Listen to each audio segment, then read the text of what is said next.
हिंदू सनातन धर्म में हवन कुंड का बहुत अद्भुत महत्व है। हवन कुंड आहुतियों के लिए बनाया जाता है, लेकिन हवन कुंड की आहुतियों का उद्देश्य अलग अलग हो सकता है। यह धार्मिक कहानी हवन कुंड के महत्व को बताएगी। प्राचीन काल में एक बहुत बड़ा राज्य था। उस राज्य में धन की निरंतर कमी बनी रहती थी। राज्य में कोई श्रेष्ठ राजा तो नहीं था। हाँ, छोटे मोटे जमींदार अपने अपने स्तर पर राज किया करते थे। राज्य के अंदर आने वाले सभी गांवों की व्यवस्था निरंतर बदतर होती जा रही थी। गरीबी की वजह से लोगों को दैनिक जीवन में समस्याएं उत्पन्न होने लगी। खाने पीने की चीज़ों की भारी कमी आ चुकी थी, जिसकी वजह से लोग कीड़े मकोड़े सांप बिच्छू तक खाने लगे। एक रात एक बुजुर्ग सड़क पर तड़प रहा था। रास्ते से दो व्यक्ति गुजरते हुए उसे देख लेते हैं। वह तुरंत उसकी मदद के लिए उसके पास पहुंच जाते हैं, लेकिन जैसे ही वह उसे हाथ लगाते हैं, दोनों ही उसी तरह तड़पने लगते हैं और देखते देखते कुछ घंटों में ही उनकी दर्दनाक मौत हो जाती है। रात भर सड़क पर तीनों लावारिस पड़े रहते हैं। सुबह होते ही उन तीनों के आजू बाजू लोगों की भीड़ लग जाती है।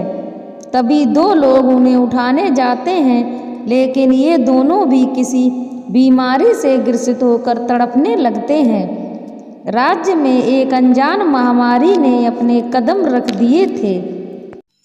दोनों को तड़प कर मरते देख किसी की हिम्मत उनके पास जाने की नहीं होती। सभी घबराकर इधर उधर भागने लगते हैं। प्राचीन काल में राज्य के गांव में वैद्य हुआ करते थे। संयोग से पास ही एक वैद्य जी की कुटिया थी। सभी वैद्य जी के पास जाकर मरे हुए लोगों की जानकारी देते हैं। वैद्य जी भागते हुए उसी स्थान पर पहुंच जाते हैं जहां वह मृत अवस्था में पड़े थे। महामारी के चलते वह उनके नज़दीक नहीं जाना चाहते थे। तीनों का शरीर काला पड़ चुका था, जिससे वैद्य जी को आभास हो रहा था कि यह कोई जहरीली वायु का प्रभाव है और हो ना हो यह वातावरण प्रदूषित हो रहा है। वैद्य जी सभी को अपना चेहरा कपड़े से ढकने को कहते हैं। महामारी अपरिचित थी, जिसके बारे में अभी तक किसी को कोई जानकारी नहीं थी। वैद्य जी शास्त्रों की मदद से इस महामारी के उपचार का पता लगाने की कोशिश करते हैं। उन्हें शास्त्रों में एक जगह प्रदूषित वायु को शुद्ध करने के लिए हवन कुंड का जिक्र मिलता है, जिसमें बताया जाता है कि वायु में तरह तरह के विषाणु विद्यमान होते हैं, जिन्हें नष्ट करने के लिए विभिन्न प्रकार की लकड़ियों से हवन किया जाता है, जिसके प्रताप से वायु में उत्पन्न विष पृथक हो जाएगा और वायु प्रवाह पुनः निर्मल होने लगेगा। धीरे धीरे कई गांव से इसी तरह इंसानों और जीव जंतुओं के मृत्यु की खबरें आने लगी। आम लोगों में खलबली मच चुकी थी। सभी का जीवन वायरस से प्रभावित हो रहा था। गांव के मुखिया सभी को इकट्ठा करके एक सभा लगाते हैं। संकट की इस घड़ी में चर्चा के लिए वैद्य जी को आमंत्रित किया जाता है, ताकि उनसे इस महामारी से लड़ने का उपाय पूछा जा सके। वैद्य जी ने शास्त्रों की सहायता से यह तो पता लगा लिया था कि वायु को शुद्ध करने के लिए हवन करना उपयुक्त होगा, लेकिन इस वायरस को नष्ट करने के लिए किस पेड़ की लकड़ियों का इस्तेमाल किया जाएगा, यह वैद्य जी नहीं जान पाए थे। वैद्य जी के सामने बड़ी दुविधा थी। अभी उन्हें संपूर्ण जानकारी नहीं थी, इसीलिए वे गांव के मुखिया से खुलकर कुछ कह देते हैं। सभी सोच में पड़ जाते हैं। अचानक गांव के मुखिया वैद्य जी से कहते हैं, क्यों ना हम हवन कुंड में इस्तेमाल की जाने वाली सभी लकड़ियों का एक समूह बनाकर हवन करें। वैद्य जी को मुखिया की सलाह अच्छी लगती है और वह शास्त्रों में बताई गई सभी लकड़ियों को लाने का कार्य गांव वालों को सौंपते हैं। कुछ लकड़ियां तो आसानी से प्राप्त हो जाती हैं, लेकिन कुछ ऐसी दुर्लभ लकड़ियां भी थीं जिन्हें प्राप्त करने के लिए पहाड़ की ऊंचाइयों तक जाना पड़ता, जिसके लिए बहुत समय लगेगा। तभी वैद्य जी को एक विचार आता है, यदि पहाड़ के ऊपर ही हवन किया जाए तो आसपास के सारे गायों की जलवायु भी शुद्ध होगी।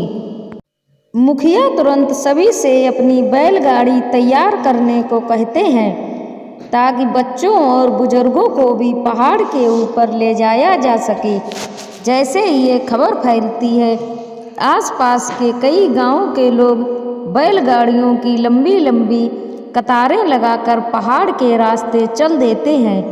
पहाड़ के ऊपर पहुंचते ही एक विशाल गड्ढा खोदा जाता है, जिसके लिए कई लोगों की मेहनत लगती है और 12 घंटों के बाद एक हवन कुंड का निर्माण हो जाता है।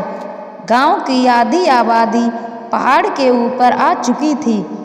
सभी हवन कुंड की सामग्री इकट्ठा करने में लगे थे, लेकिन लकड़ियां हवन कुंड में रखना एक चुनौतीपूर्ण कार्य था, क्योंकि हवन कुंड इतना विशाल था कि 5 हाथी भी समा जाएं।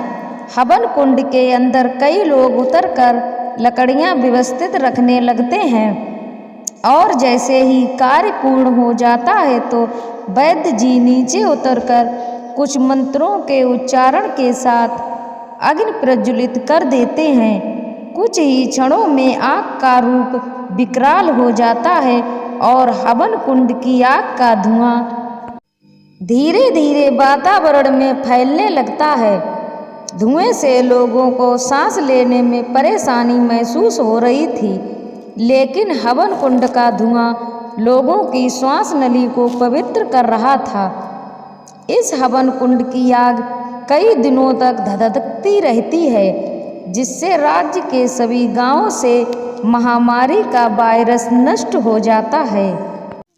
इतने बड़े संकट से मुक्त होते ही गांव वालों के चेहरों में खुशी आ जाती है।